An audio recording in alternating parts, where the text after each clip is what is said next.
En China, una persona puede paralizar un puerto. El 11 de agosto, el gobierno chino cerró rápidamente el tercer puerto de contenedores del mundo después de que la ciudad de Ningbo informara de que un trabajador portuario había dado positivo en el virus COVID-19. La congestión del transporte marítimo no tardó en llegar. Según el proveedor de datos del mercado financiero mundial Refinitiv, el 12 de agosto había 40 contenedores esperando en el fondeadero exterior, frente a los 30 del día 10. Este suceso ha llevado a muchos observadores a darse cuenta de que el modelo único de prevención de COVID de China podría poner a prueba la producción manufacturera y la logística del país, lo que, a su vez, podría alterar las cadenas de suministro mundiales. A partir de julio, la propagación de la variante del Delta se aceleró en China y se concentra en el delta del río Yangtze, eje central de las exportaciones chinas, lo que ha deprimido la producción de las fábricas chinas. Mientras tanto, las interrupciones en la cadena de suministro podrían elevar aún más los costes de producción. A pesar de los esfuerzos del gobierno por frenar el impacto de la subida de los precios de las materias primas, los datos oficiales chinos publicados recientemente mostraron que el índice de precios de producción de China aumentó un 9% interanual en julio. En un estudio anterior, los analistas de JP Morgan Chase dijeron que China había impuesto estrictas restricciones a la movilidad personal para aplicar mejor su política de cero COVID. La política de cero COVID es un modelo extremo. Se creó a principios de 2020, cuando estalló el COVID-19 en Wuhan, y el Partido Comunista inició una estricta política de cierre de toda la ciudad y de pruebas para todo el personal. Rápidamente afirmó haber contenido el brote y promocionó su modelo cero COVID como un éxito, atribuyendo su éxito a su superioridad del sistema.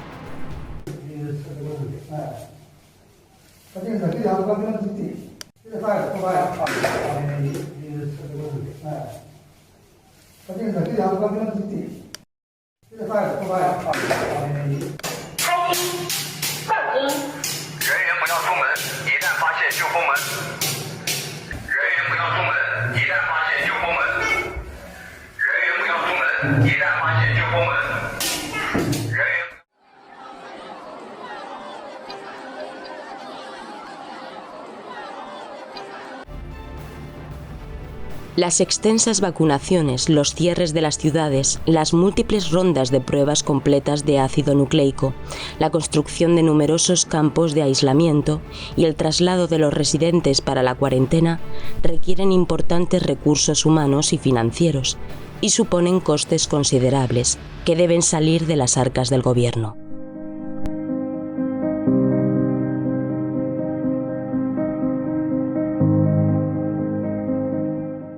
Por otra parte, los cierres también detienen la producción y reducen los ingresos. Por ejemplo, en Nanjing, donde el reciente brote es grave, el gobierno ha puesto en marcha una campaña para hacer pruebas a toda la población de más de 9 millones de personas. Otra metrópolis, Wuhan, también ha hecho pruebas a su población total de 11 millones de residentes. ¿Cuánto cuesta esto?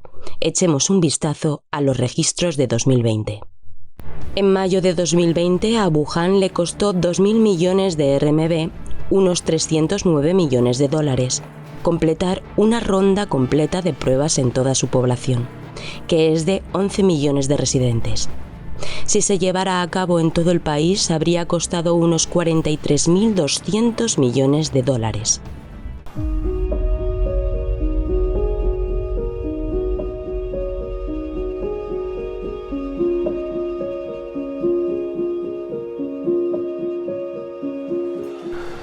El verano es la época de mayor afluencia de eventos y turismo en China, lo que significa que el gasto de los consumidores aumenta durante esta temporada. Como consecuencia del brote, las autoridades chinas han iniciado una nueva ronda de cierres. Más de 30 provincias, regiones autónomas y municipios chinos han emitido advertencias instando a la población a no viajar por el país para frenar la propagación del virus. Se han impuesto restricciones a las actividades recreativas en la mayor parte del país, incluso en las zonas donde no hay nuevos casos. Esto afectará sin duda a la industria del turismo. Según el Ministerio de Cultura y Turismo de China, el número total de viajeros nacionales cayó un 40% hasta 1.871 millones en el primer semestre de 2021. Si se compara con el año 2019, antes del brote, el gasto total del turismo interno ha caído alrededor del 40%. La industria turística de China representa alrededor del 11% de su PIB. El brote en China está mostrando ahora signos de propagación a una escala cada vez mayor. El impacto económico en el consumo interno se agravará aún más si la política de cero COVID se prolonga hasta el Día Nacional de China, que es festivo en octubre. Podemos echar la vista atrás y ver cuánto viajaba la gente en China durante la temporada de vacaciones cuando no había ningún brote.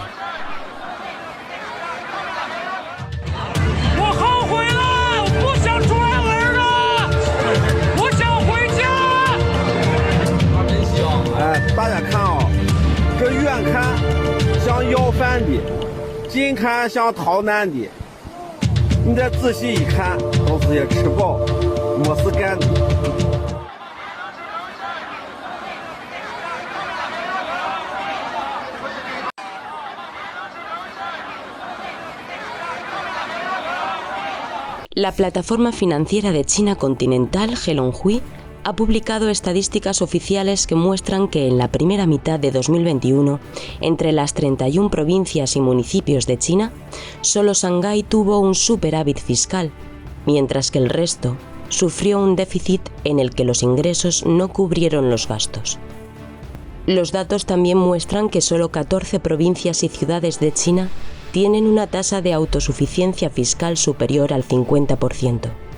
Las provincias del oeste y el noroeste tienen una tasa de autosuficiencia fiscal inferior al 30%, lo que las hace muy dependientes de las subvenciones del gobierno central.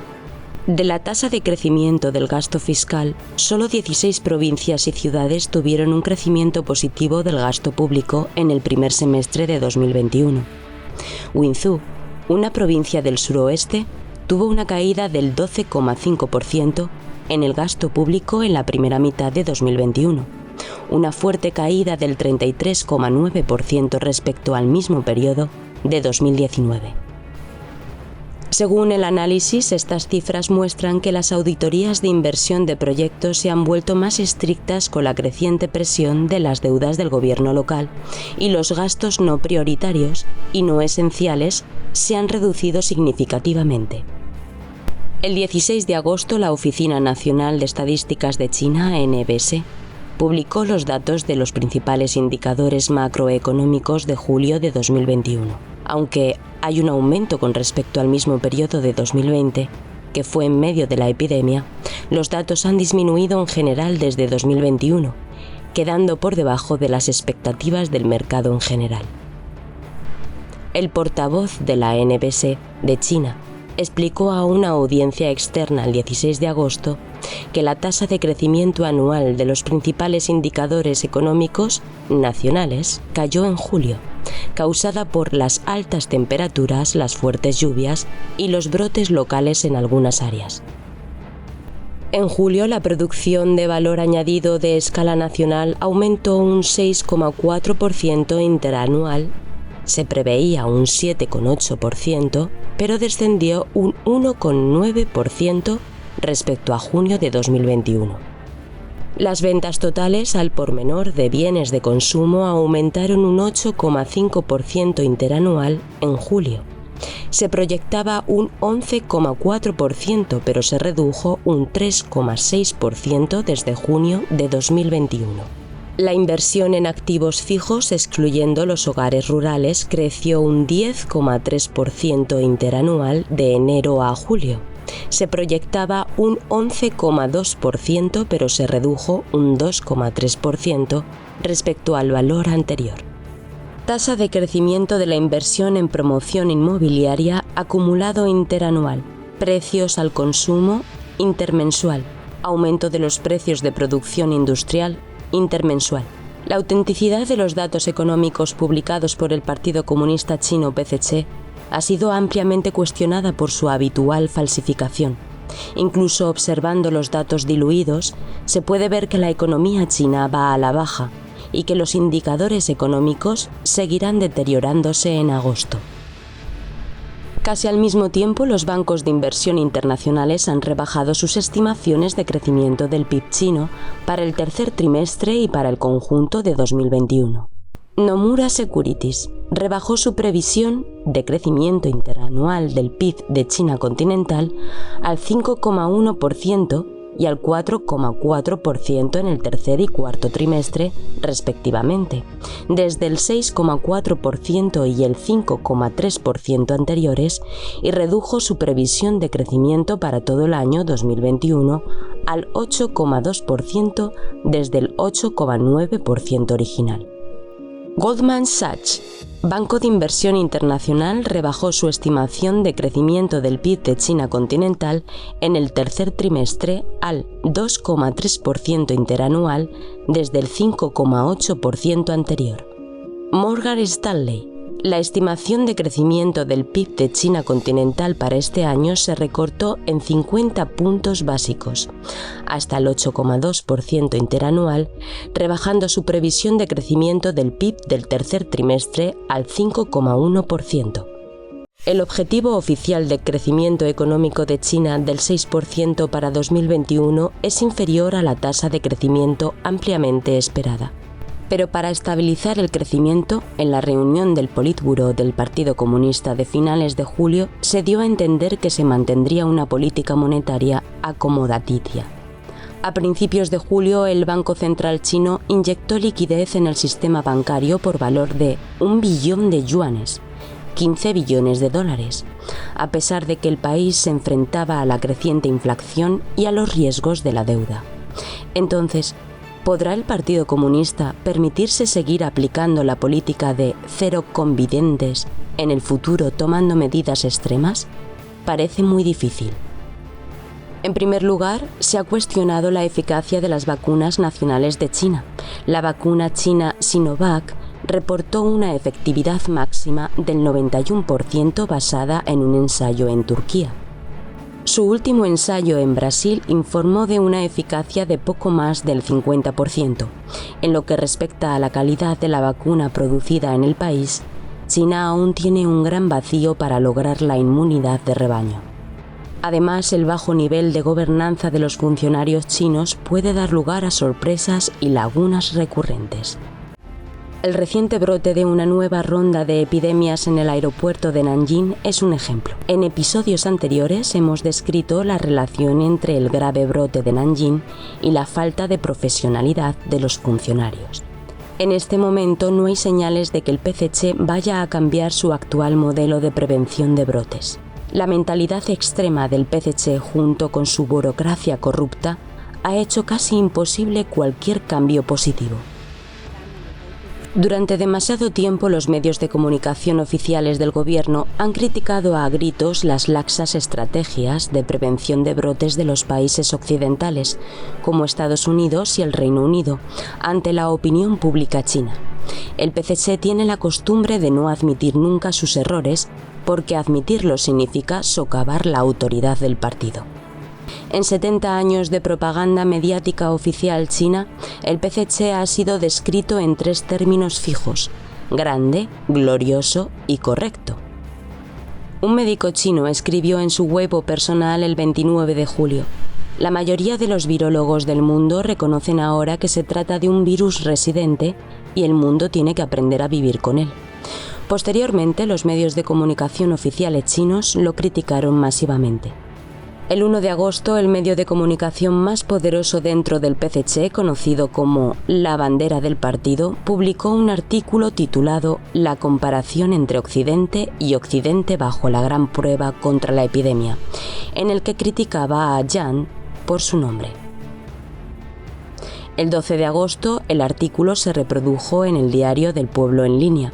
Los medios de comunicación militares del Partido Comunista también se sumaron al debate, con un artículo publicado en su Weibo oficial el 10 de agosto, en el que también se defendía la erradicación de la epidemia y se criticaban las medidas de control occidentales.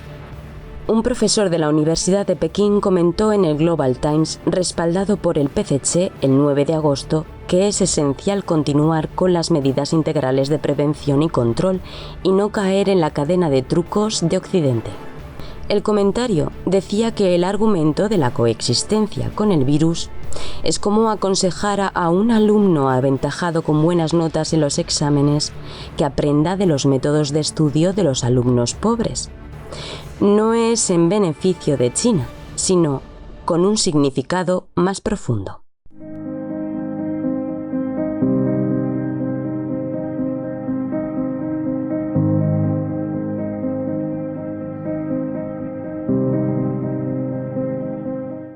来给大家看一下啊，我们这个东湖高新跟这个江下的这个交界处啊，这高新6路这里啊，封得死死的，封了一层又一层的。